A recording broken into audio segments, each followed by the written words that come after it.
یہ ہیں شام کے گورنر، ان کا نام ہے ابو عبیدہ رضی اللہ تعالی عنہ، اور ان کا کھانا ہے سوکھی روٹی جس پر نمک ڈال کر وہ امیر المومنین خلیفۃ المسلمین سیدنا فاروق اعظم رضی اللہ تعالی عنہ کو پیش کر رہے ہیں۔ حضرت عمر رضی اللہ تعالی عنہ نے ناظرین کرام جب لقمہ اٹھایا تو بے اختیار ان کی آنکھوں میں آنسو آ گئے، فاروق اعظم رو پڑے، کہنے لگے ارے اے ابو عبیدہ رضی اللہ تعالیٰ، ملک کے شام کے خزانے فتح ہو گئے مگر تو نہ بدلا، شام فتح ہو گیا، اس کے خزانے مسلمانوں کے ہاتھ لگے مگر تو نہ بدلا۔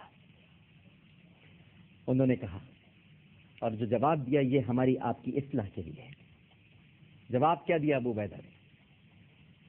حضرت ابو عبیدہ رضی اللہ تعالی عنہ اپنی آنکھوں میں آنسو بھر کے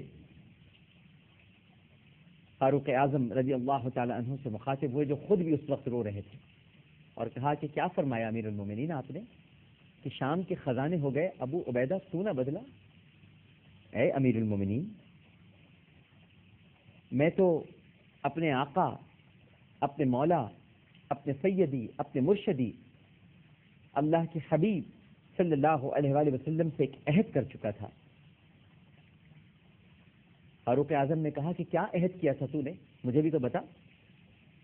ارشاد فرمایا کہ اے امیر المومنین، میں نے اپنے سرکار صلی اللہ علیہ وآلہ وسلم سے عہد کیا تھا کہ آپ مجھے جس حال میں چھوڑ کر جا رہے ہیں نا، میں آپ سے اسی حال میں ملوں گا جیسے آپ نے ابو عبیدہ کو چھوڑا ہے، مجھ میں کوئی کمی نہیں پائیں گے آپ، میں ایسے ہی آپ سے ملوں گا۔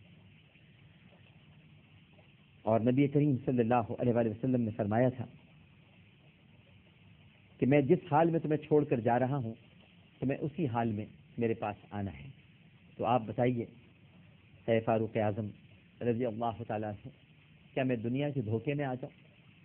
کیا میں اس چند دنوں کی زندگی، یہ جو چند دنوں کی زندگی ہے، یہ زیادہ حیات نہیں ہے، کیا اس پر محبت رسول، حکم رسول، اطاعت رسول اور عشق رسول کو ترجیح دے دوں؟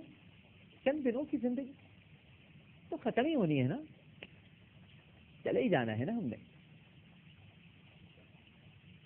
اور پھر فاروق اعظم اتنا روئے ناظرین کرام، اتنا روئے کہ ابو عبیدہ کو گلے لگایا اور ہچکیاں بن گئی، اور کہا اے ابو عبیدہ، تو بڑا سچا عاشق ہے، بڑا سچا عاشق ہے، کیا دنیا سے تجھے بیزاری ہے؟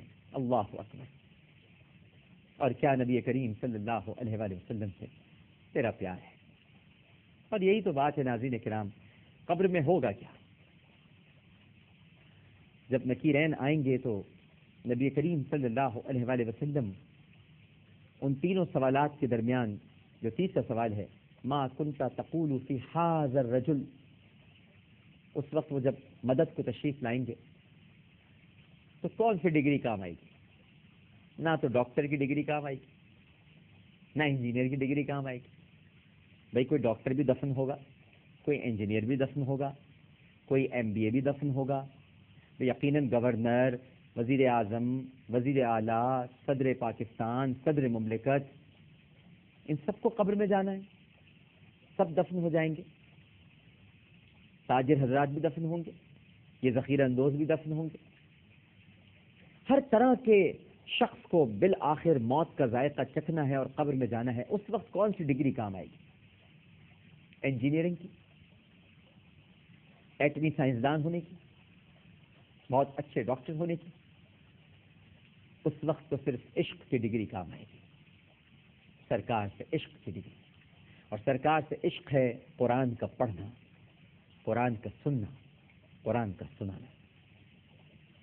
جو قرآن سے غافل ہو گیا اور اس نے دنیا کی چاہے لاکھوں ڈگریاں حاصل کر لی ہوں، ہزاروں ڈگریاں حاصل کر لی ہوں، لیکن قرآن سے جو غافل رہا، جس نے قرآن فہمی اختیار نہیں کی، جس نے قرآن کو نہیں سمجھا، ناظرین کرام، قبر میں اس کی دنیا کی کوئی ڈگری کام نہیں ہے۔ دنیا کی ڈگریاں ضرور حاصل کی، لیکن ایک عشق کی ڈگری بھی حاصل کریں۔ اگر دور ہیں قرآن سے، قرآن پڑھنا سیکھیں، سمجھنا سیکھیں۔ یہ سرکار دو عالم صلی اللہ علیہ وآلہ وسلم کے قلب اطہر پر اترا ہوا خدا کا وہ کلام ہے کہ جس کا اثر ناظرین کرام اگر آپ کو معلوم ہو جائے، یہ بزرگان دین ہی جانتے تھے۔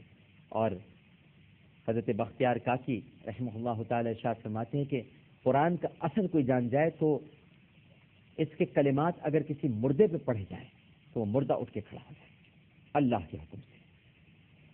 اللہ کے حکم کے بغیر کچھ نہیں ہوتا، لیکن اس کلام میں اتنا اثر ہے کیونکہ کلام الہی ہے۔ امید ہے کہ ہمیں اس واقعے سے اپنی اصلاح کی توفیق ملے گی، اور ہم یہ دنیا پرستی میں جو مبتلا ہو گئے ہیں، دنیا کو جو ہم نے سب کچھ سمجھ لیا ہے کہ دنیا ہی ہمارا ٹھکانہ ہے، دنیا میں ہی رہنا ہے، بس اس کے بعد کچھ نہیں ہے، شاید اس